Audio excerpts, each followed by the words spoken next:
اللهم صل وسلم وزد وبارك على اشرف الخلق سيدنا محمد عليه افضل الصلاه والسلام.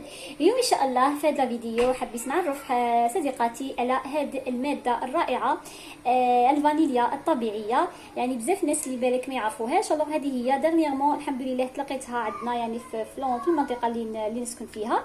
سيغت غاليه شويه يعني كما هذا انا شريتها 30 ميل يعني عود واحد كما هكا شريتها 30 ميل، ولكن يعني تستعمليها يعني الحمد لله. انا عندي بديل فانيليا اللي هو قشور الحمضيات، ولكن كاين بعض المرات كما هكاك الياغورت اللي شاركته معاكم ولا حاجه لازم تكون فيها الفانيليا يعني باش الاطفال يعني يحبوها لك.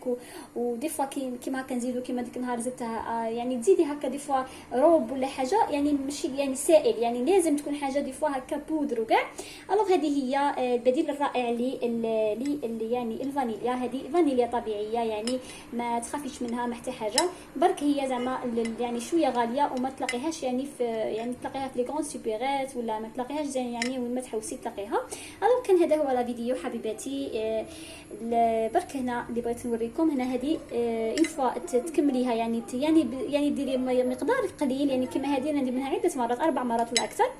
مقدار قليل برك تعطيك الجو تاع الفانيليا، تعطيك الذوق يعني تعطيك الرائحه بليتو يعني كلاغون. هذا هو الفيديو حبيباتي، نتمنى يكون فدتكم، نتمنى يكونش ثقيل عليكم. نقول لكم الى اللقاء الى فيديو اخر وفايده واحده اخرى. استودعتكم الله، سلام.